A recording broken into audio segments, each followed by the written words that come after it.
চলে এসেছি গায়ে হলুদের ভিডিও নিয়ে। আর দেখো, প্রথমেই আমি খেয়ালই করিনি যে আমার মালাটা উল্টো আছে। তো যাই হোক, সোজা করে নিয়েছি এবং এখন বেরিয়ে পড়ছি সবাই মিলে। এই যে মাসিও বেরিয়ে গেছে, আমিও বেরিয়ে গেছি, আর দিদি তো আগেই বেরিয়ে গেছে। এই হচ্ছে আমরা তিনজন এবং আমাদের গায়ে হলুদের সাজ। তোমাদের কেমন লাগলো অবশ্যই জানিয়ে। এখন উঠে গেছি টোটোতে, চলো এবার যাওয়া যাক।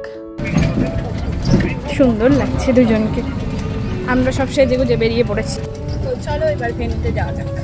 দাঁড়াও, আগে ব্যাগপত্রগুলোও তোমাদের দেখিয়ে নিই। দেখো, ট্রলি নিয়ে এখন চলেছি আমরা বিয়ে বাড়ি, কারণ ওর মধ্যে দিদির মেকআপের জিনিসপত্র আছে, কারণ দিদি তো গিয়ে সাজাবে। আর এই হলো আমার মেহেন্দি ডিজাইন, আর কালারটাও খুব সুন্দর এসছে। সকাল সকাল উঠে দেখেই তো খুশি হয়ে গেছি।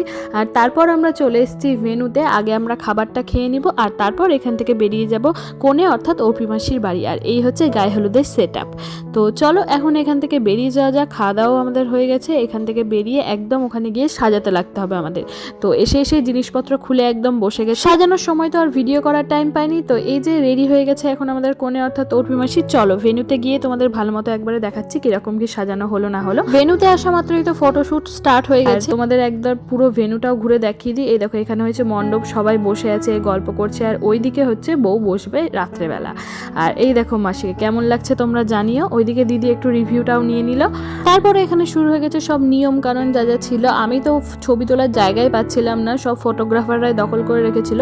তো কিছু ভিডিও ক্লিপ তোমাদের সাথেও শেয়ার করলাম, যেটা আমি কত লোকের মাথার উপর থেকে নিয়েছি ভগবানই জানে। এরপর আমি আর দিদি দুপুরের খাবার খেয়ে চলে যাই অর্পি মাসির বাড়ি, কারণ অর্পি মাসির নিয়ম কারণ সেরে ফিরলে আমাদের আবার সাজাতে লাগতে হবে। তো আজকের মতো এইটুকুই, টাটা।